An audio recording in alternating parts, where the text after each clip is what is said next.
प्रिय विद्यार्थियों नमस्कार।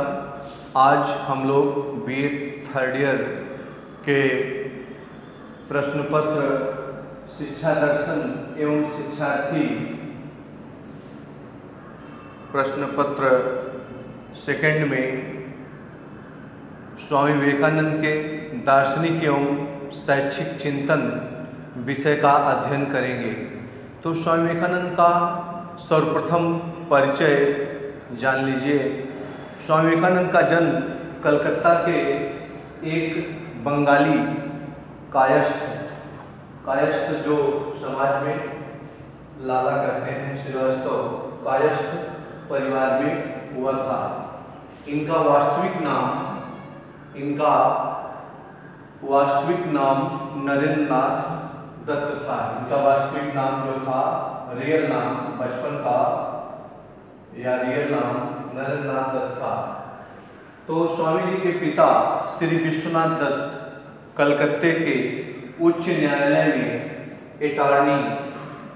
अटॉर्नी कलकत्ता हाई कोर्ट में अटॉर्नी वकील थे। वे बड़े बुद्धिमान, ज्ञानी, उदारमना, परोपकारी एवं गरीबों की रक्षा करने वाले थे। तो ये गरीबों की रक्षा करने वाले,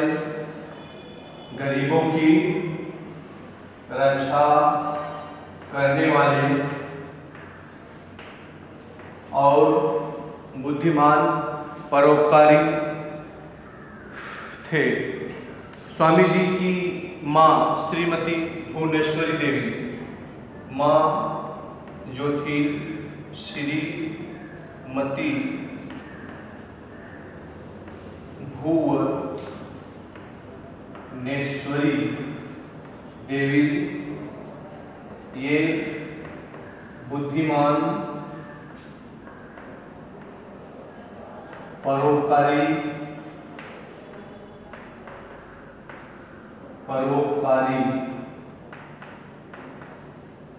दयालु एवं धार्मिक प्रवृत्ति की महिला थी। परोपकारी, धर्मपरायण महिला थी। तो स्वामी जी का इन पर अमिट प्रभाव पड़ा। तो स्वामी जी का अपनी माता और पिता का अमिट प्रभाव पड़ा। अमिट जो मिट नहीं सकता, अमिट प्रभाव पड़ा। तो आगे है कि स्वामी जी बचपन से ही पूजा पाठ में रुचि लेते थे और ध्यान मग्न हो जाते थे।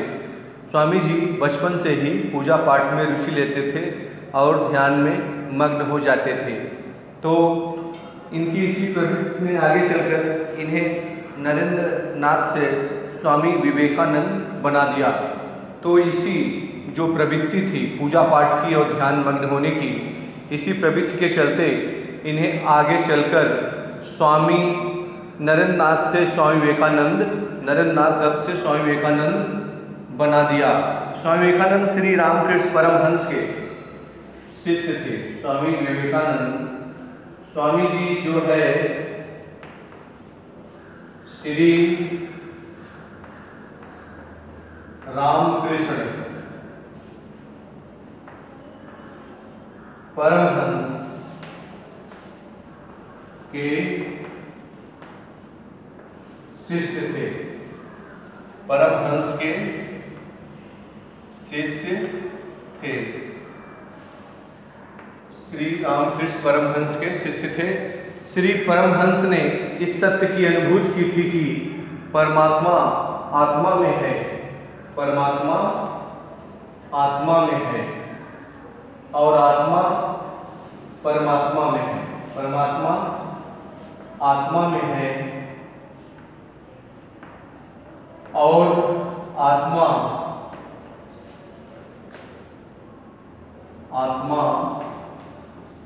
परमात्मा में है। तो इनका कहने का मतलब है कि मनुष्य जो है परमात्मा का अंश है। आत्मा जो है परमात्मा का अंश है। आत्मा परमात्मा का अंश है और मनुष्य संसार का सर्वोच्च प्राणी है। तो आत्मा परमात्मा में है और परमात्मा आत्मा में है, और उन्होंने इस सत्य की अनुभूति अपने शिष्य विवेकानंद को भी कराई। स्वामी विवेकानंद को भी श्री रामकृष्ण परमहंस ने परमात्मा आत्मा में है और आत्मा परमात्मा में है की अनुभूति कराई। उसके बाद स्वामी विवेकानंद ने वेदों और उपनिषदों का गहन अध्ययन किया। वेद और उपनिषद का स्वामी जी ने गहन अध्ययन किया। वेद उपनिषद ये धार्मिक ग्रंथ हैं हिंदू धर्म के, तो इनका गहन अध्ययन किया। तो उसके द्वारा प्रतिपादित सत्यों की जीवन अनुभूत की। स्वामी जी के विचार केवल तार्किक ही नहीं अपितु अनुभव सिद्ध थे। तो इनके जो स्वामी जी के विचार थे केवल तर्कपूर्ण ही नहीं बल्कि अनुभव के द्वारा सिद्ध हुए थे। तो वैदिक धर्म और दर्शन भिन्नताओं का योग है। स्वामी विवेकानंद वेदांत दर्शन को मानते हैं। तो स्वामी विवेकानंद जो है वेदांत दर्शन को मानते थे। विवेकानंद का वेदांत दर्शन। तो वेदांत के भी 3 रूप हैं, द्वैत, विशिष्टाद्वैत और अद्वैत। इसके भी 3 पार्ट्स हैं। विवेकानंद के वेदांत दर्शन के 3 भाग हैं, द्वैत,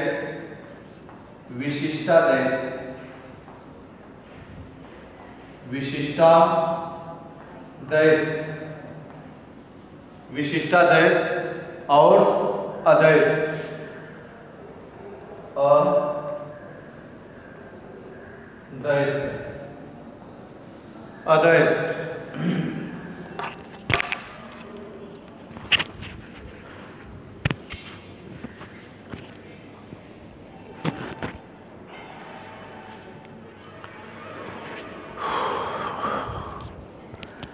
तो अद्वैत हो गया। उसके बाद स्वामी जी अद्वैत के समर्थक थे। इनके अनुसार द्वैत, विशिष्टाद्वैत और अद्वैत में कोई अंतर नहीं है। इनके अनुसार द्वैत, विशिष्टाद्वैत और अद्वैत में कोई अंतर नहीं है।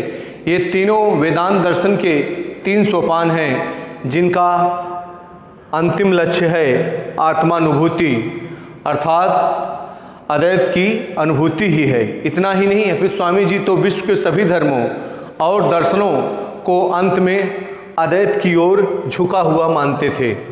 स्वामी जी विश्व के सभी दर्शनों को अद्वैत वेदांत की ओर झुका हुआ मानते थे। तो धर्म और दर्शन के प्रति स्वामी जी का दृष्टिकोण जो था वो वैज्ञानिक था। धर्म और दर्शन के प्रति स्वामी जी का दृष्टिकोण वैज्ञानिक था। इन्होंने स्पष्ट किया कि कला, विज्ञान और धर्म एक ही परम सत्य को व्यक्त करने के लिए 3 विभिन्न साधन हैं। एक स्थान पर इन्होंने कहा कि जब विज्ञान का शिक्षक यह कहता है कि समस्त वस्तुएं एक ही शक्ति की द्योतक हैं, तो क्या आपको ईश्वर की याद नहीं आती जिसके विषय में आपने उपनिषदों में पढ़ा है? और यही तो अद्वैत वेदांत कहलाता है। अद्वैत वेदांत कहलाता है। अद्वैत वेदांत को ये सार्वभौमिक विज्ञान धर्म, यूनिवर्सल साइंस रिलीजन कहते थे। तो विवेकानंद के नव्य वेदांत की तत्वमीमांसा, तो विवेकानंद के नव्य वेदांत की तत्वमीमांसा, इसके नव्य वेदांत में क्या तत्व है?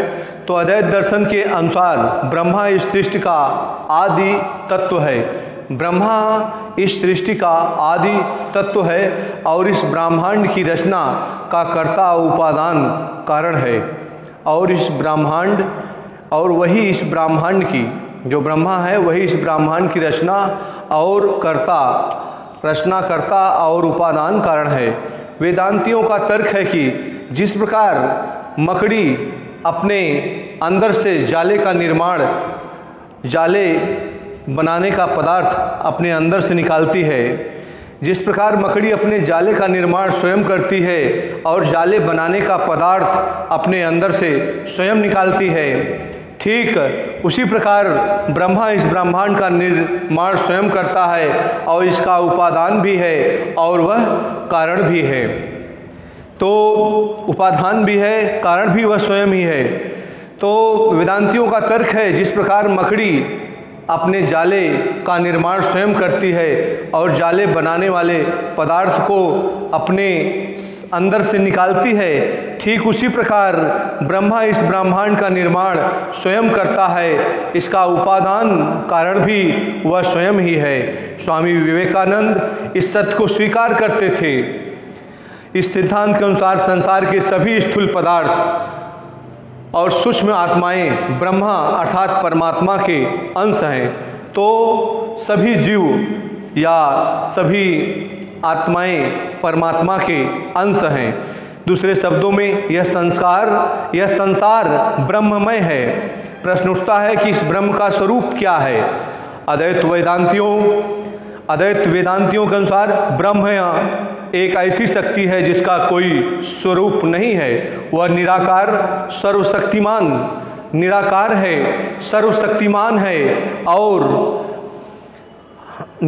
है, सर्वशक्तिमान है, सर्वव्यापक है और सर्वज्ञ है। तो ब्रह्मा क्या है? निराकार है, सर्वशक्तिमान,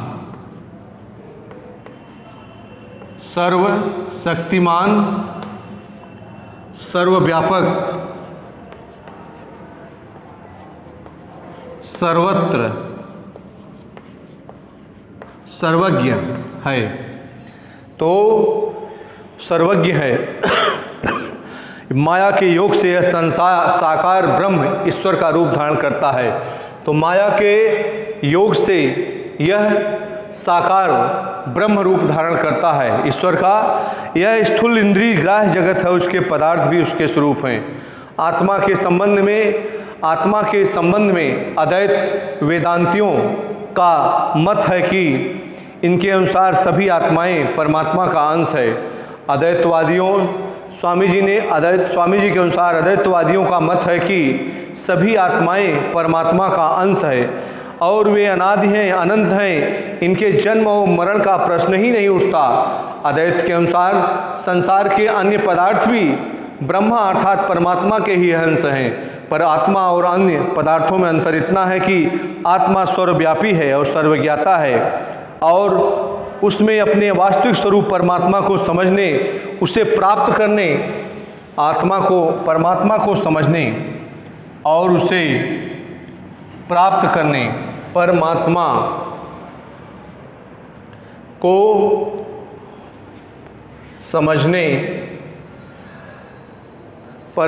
को समझने और उसे प्राप्त करने का गुण है, जबकि अन्य पदार्थों में यह गुण नहीं है। इस सिद्धांत के अनुसार जब तक आत्मा अपने वास्तविक स्वरूप परमात्मा को नहीं पहचानती और उसे प्राप्त नहीं कर लेती, वह एक शरीर से दूसरे शरीर में प्रवेश करती रहती है। तो जब तक आत्मा जो है अपने वास्तविक स्वरूप को नहीं पहचान लेती, तब तक वह एक शरीर से दूसरे शरीर में प्रवेश करती रहती है। तो परमात्मा, जैसे हम लोग के अंदर भी आत्मा परमात्मा का अंश है, आत्मा तो मनुष्य संसार का सर्वोच्च प्राणी है। जैसे कोई व्यक्ति का मृत्यु होता है तो आत्मा नहीं मरती, शरीर मरता है। आत्मा तो जैसे कि एक शरीर से दूसरे शरीर में स्थानांतरित होती है, अर्थात रोगी वृद्ध व्यक्तियों को छोड़कर वह नए शरीर में स्थानांतरित हो जाती है। तो जैसे हम लोग पुराने कपड़े को जब फट जाता है, पुराना हो जाता है, तो उसे निकाल के हम नए कपड़े धारण कर लेते हैं, उसी प्रकार से आत्मा जो है एक शरीर को छोड़कर दूसरे नए शरीर में धारण कर लेती है। तो मनुष्य के विवेकानंद शरीर, मन और आत्मा का योग मानते थे। मनुष्य क्या है? शरीर, मन और आत्मा। शरीर प्लस मन प्लस आत्मा का योग है। तो शरीर होता है, मन होता है और आत्मा, तो मनुष्य बनता है। यह मानते थे कि मनुष्य जीवन के दो पक्ष हैं, भौतिक और आध्यात्मिक। तो मनुष्य के जीवन के दो पक्ष हैं, एक भौतिक है और दूसरा आध्यात्मिक। स्वामी जी कहते थे कि मनुष्य जीवन के दो पक्ष हैं, एक भौतिक और दूसरा आध्यात्मिक। तो ये मनुष्य के भौतिक एवं आध्यात्मिक दोनों पक्षों के विकास पर बल देते थे। भौतिक और आध्यात्मिक दोनों पक्षों के विकास पर बल देते थे। इनका कहना था कि जब तक मनुष्य शारीरिक दुर्बलता, अज्ञानता और राजनैतिक दासता से युक्त रहेगा, तब तक वह आत्मिक मुक्तता की ओर नहीं बढ़ सकता। मनुष्य के विकास के संबंध में स्वामी विवेकानंद का दृष्टिकोण बहुत व्यापक है। तो ये मनुष्य के आध्यात्मिक विकास के लिए भारतीय ज्ञान और क्रियाओं को आवश्यक मानते थे।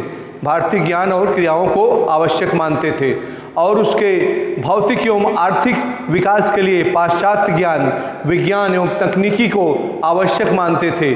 आज तो ज्ञान किसी भी देश की सीमा में सीमित नहीं है। आज तो ज्ञान के क्षेत्र में भूमंडलीकरण, ग्लोबलाइजेशन हो गया है। तो अब हम आगे देखेंगे विवेकानंद के नव्य वेदांत की ज्ञान मीमांसा। तो स्वामी जी के नव्य वेदांत की ज्ञान मीमांसा में है कि ज्ञान को स्वामी जी ने दो भागों में बांटा है। एक है भौतिक ज्ञान और दूसरा है आध्यात्मिक ज्ञान।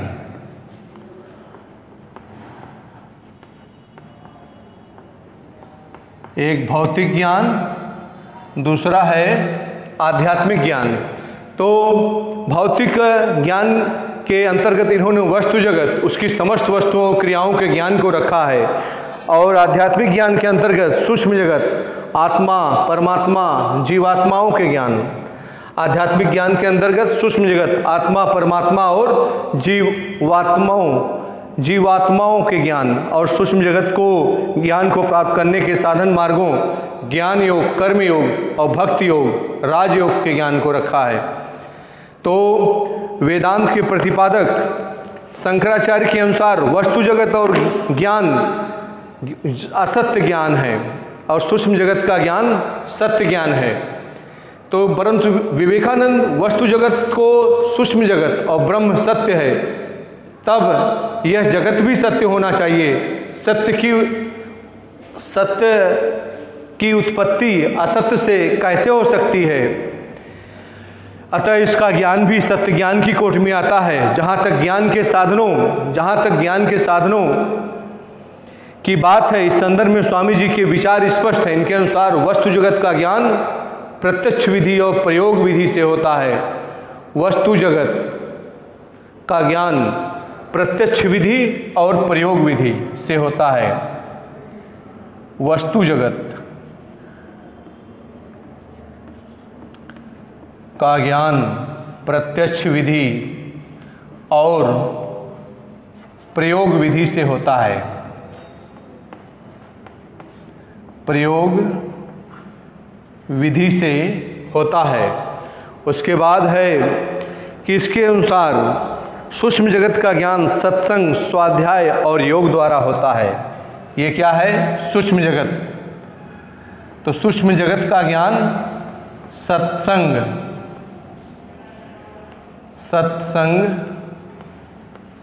स्वाध्याय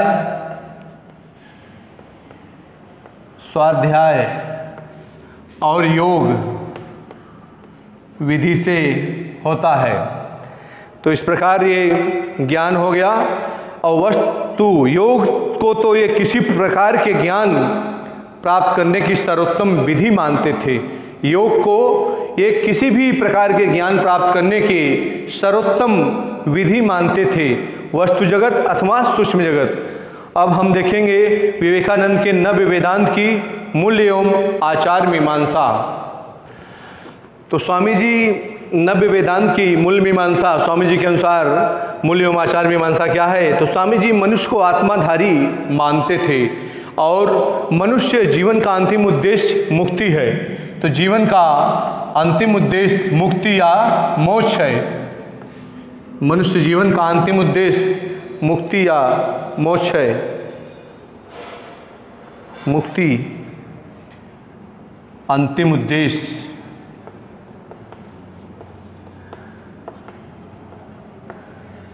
मुक्ति या मोक्ष है। ये स्वामी जी ने बताया है।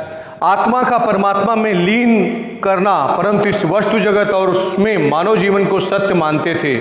इसलिए वस्तु जगत में उसे शारीरिक दुर्बलता, मानसिक दास्ता, आर्थिक अभाव और हीनता की भावना से मुक्त कराने पर बल देते थे। तो स्वामी जी शारीरिक दुर्बलता, मानसिक दास्ता और आर्थिक अभाव, हीनता की भावना से मुक्त कराने का लोगों का प्रयास करते थे। इन दोनों प्रकार की मुक्ति के लिए इन्होंने संपूर्ण मानव जाति को अध्ययनशील, विवेकशील और कर्मशील होने का आदेश दिया। संपूर्ण मानव जाति को अध्ययनशील, विवेकशील और कर्मशील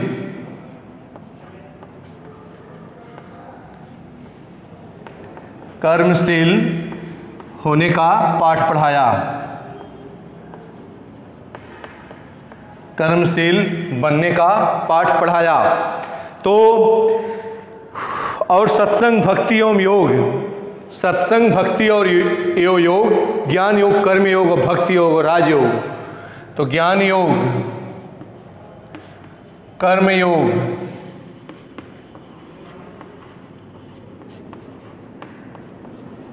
भक्ति योग और राजयोग। राजयोग का पाठ पढ़ाया। राजयोग साधना का उपदेश दिया। मनुष्य के आचार विचार के संबंध में स्वामी जी का स्पष्ट मत है कि मनुष्य को सदैव सत्य का पालन करना चाहिए और दीनहीनों की सेवा करनी चाहिए। सत्य और सेवा को ये जीवन के आधारभूत मूल्य मानते थे। सत्य को और सेवा को, सेवा, दीनहीनों की सेवा। इनकी अपनी दृष्टि से सत्य वह है जिससे व्यक्ति और समष्टि दोनों का हित, भौतिक हित एवं आध्यात्मिक हित होता है, और असत्य वह है जिससे व्यक्ति अथवा समष्टि किसी का भी अहित, भौतिक और आध्यात्मिक होता है। स्वामी जी मनुष्य को ईश्वर का मंदिर मानते थे और मानव सेवा को सबसे बड़ा धर्म मानते थे। ईश्वर को, स्वामी जी मनुष्य को ईश्वर का मंदिर मानते थे और मानव सेवा को सबसे बड़ा धर्म मानते थे। इनकी दृष्टि से मनुष्य को मन, वचन और कर्म से शुद्ध होना चाहिए और अपनी जीविका ईमानदारी से कमानी चाहिए।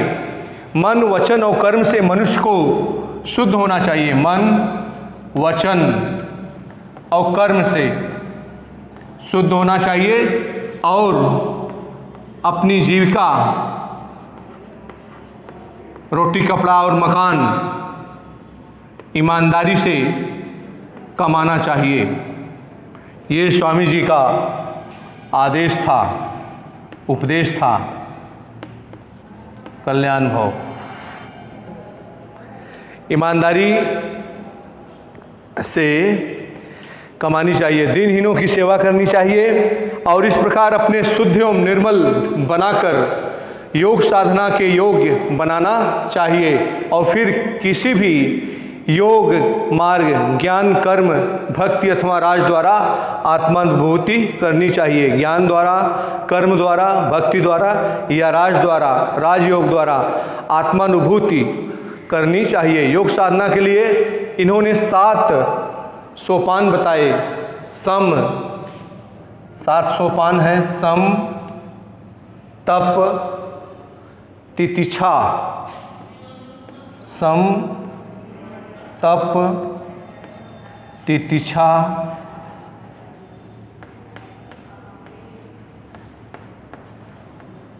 तितिक्षा, उसके बाद उपरति श्रद्धा,